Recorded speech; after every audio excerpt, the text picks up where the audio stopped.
So welcome back, and we are back with this really cool wall clock, which was better than I expected. If you see one of my recent videos, I still haven't decided how to order them out yet when I distribute them or publish them on YouTube.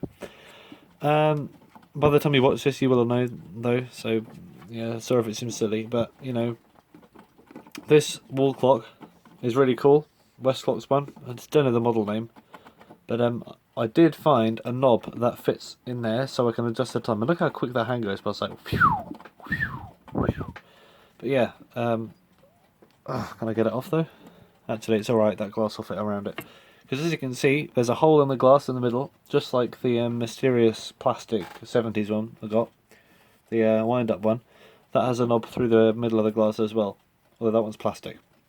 So today, I think it's a good time, because I really want to get this up and running, to look inside, because although I probably could wire it up now and it probably would work, I don't really want to, just in case there's anything burned out inside, and I want to know what goes on inside here and clean all the dust out from under there, because if you look under here, the amount of dust that's in there, not very nice, and a bit of pong as well.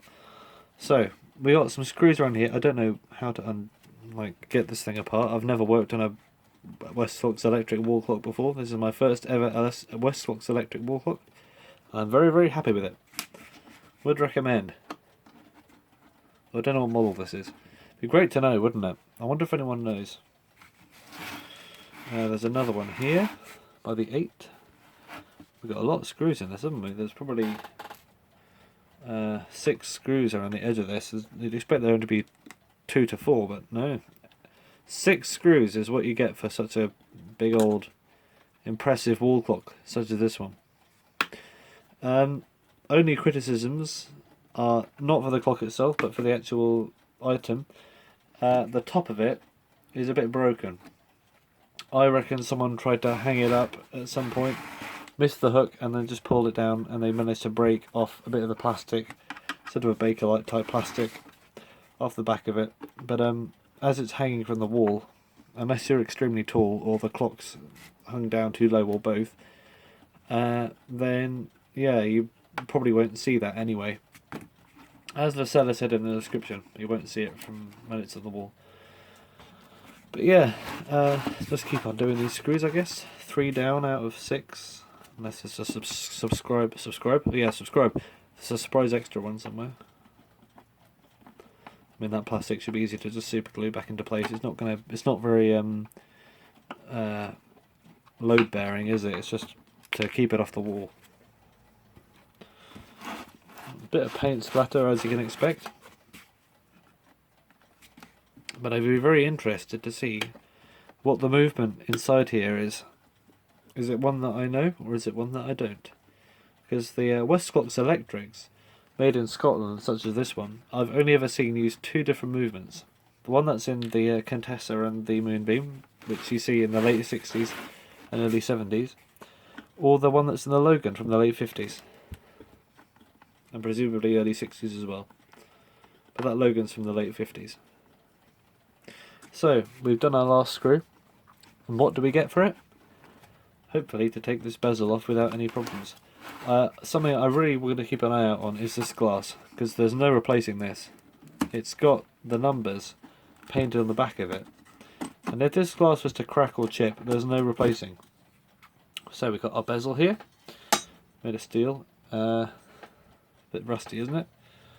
Put that over there, and then we got this sort of plastic thing around the glass, it looks like. This is my first time coming across this, so if I sound like I know what I'm doing, then don't take my word for it. Alright, can I touch the back of this? Yeah. I won't be able to clean the back of this really, I'll just give it a light wiping. But it's, yeah. This piece of glass here is probably gold dust. If anyone's got one of these with broken glass, then you basically, you don't have the clock. Because it's useless without the glass. Unless you like a numberless clock. So what we got here, very interesting looking. I don't know what's sort of astronomical looking about this. Or astrological or something, I don't know. Having a clock like this with no numbers or things, it just looks sort of space age. But it already does, doesn't it really? Right, I'm trying to get some of that dust out of there. And we have this metal bit in the middle. So can I get the hands off? Let's go with the knob off that I put on. It's off a little Smith's, I think, or something. Why do I recognise the design of these hands? I swear I've seen a clock with these same hands before, but I can't put my finger on it. Don't know. Well, can I get this hand off? It looks like it should be able to come off, shouldn't it? But how to do that is the difficult thing. Is there a way I can get this off the back? I'm not sure. Why is it only one screw? That's the thing. You'd have thought you'd be able to sort of have multiple and then take it off, but I don't know. How to get this hand off? Ideally, it would just pull off, and I think it will. However, the thing it pulls off is not ideally there. So I don't want to rest it on the second hand, do I? Can't move the second hand around. Alright, I'll do it from a different angle. About that angle there. Right. So,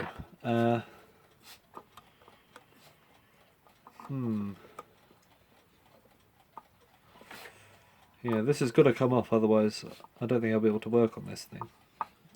But if it involves damaging it in any way, trying to get it off, then I'm not too up for that. Any ideas? Oh, is this a different piece? No, I don't think it is.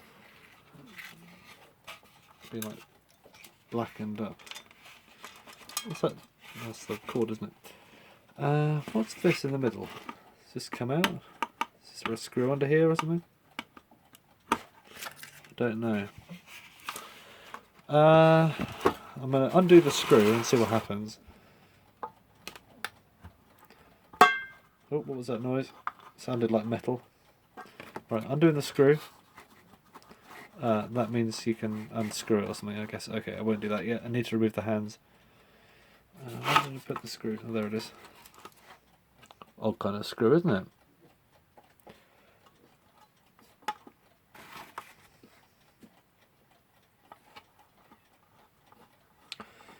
Okay, hands. I really want to just be able to pull them off, but knowing Westclox, I don't think I could do that. Alright, I'll have a think and see if I come up with anything. Alright, I managed to do it. Ready for this? Just needs a bit more length to go before it comes off. And it's literally very, very gentle persuasion with this screwdriver either side until it sort of gets to the point where you can... There we go. Luckily I have got some white paint up there, so if any of the thing comes off, as if, you know, you can see on there already where it's exposed to the outside world. The paint is being chipped off by people twiddling the knob around, I think. So yeah, I'm going to have to touch it up anyway, but yeah, hopefully these hands are... Oh, this one looks like it's going to... So what I think is going to happen from now is, because the hour hand and second hand are, when you pull them up they twiddle, I'm assuming that might mean that I can just remove this gold bit and they'll come with the wheels. Then I won't have to remove them, because the hour hands and second hands on these electric clocks usually don't come off.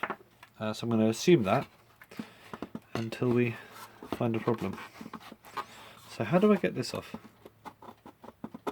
There we go, they are coming. There. Oh, okay. So as you can see, yeah, fair enough. That's what I expected, that's good. Means no more hassle. And inside here we can see, whew, whoa, a very, very shiny movement indeed. This looks like the Logan type, although very, very shiny. So yeah, we've got a bit of broken rubber and stuff around there as expected. So how do we... Oh, I see. To get it out, we got some screws. I think this clock's one of the Westclox sort of special wall clocks that, you know, sort of special edition types, display clocks or something. Still cool though. So let's have a look at this movement then. What's up with it? First of all, it's completely collapsed out of the case. One of the pillars is snapped off, I think, off the thing, and also we got the thing on the back, haven't we? Just try and ensure that doesn't fall out. Alright, undo these. Not all the way though, I think these are like on a plug, where you got the cord grip.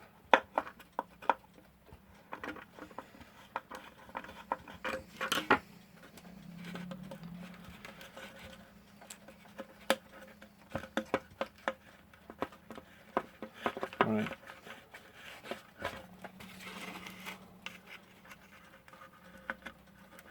The ends of those wires are very sharp. So I have to remember to feed this through again when I put it back together. Alright, and this is just one piece of plastic at the back, I think. Alright.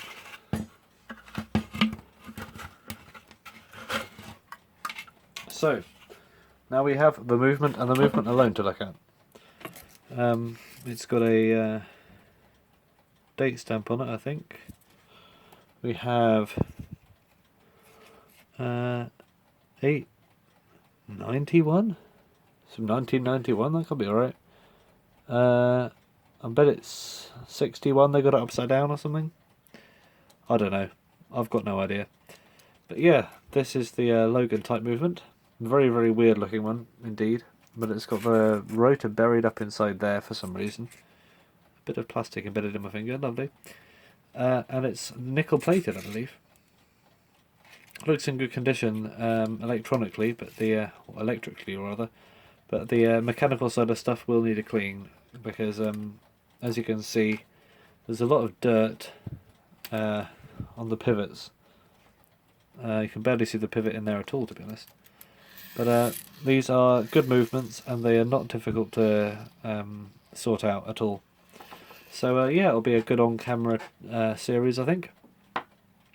And my first electric to look on a camera, I think.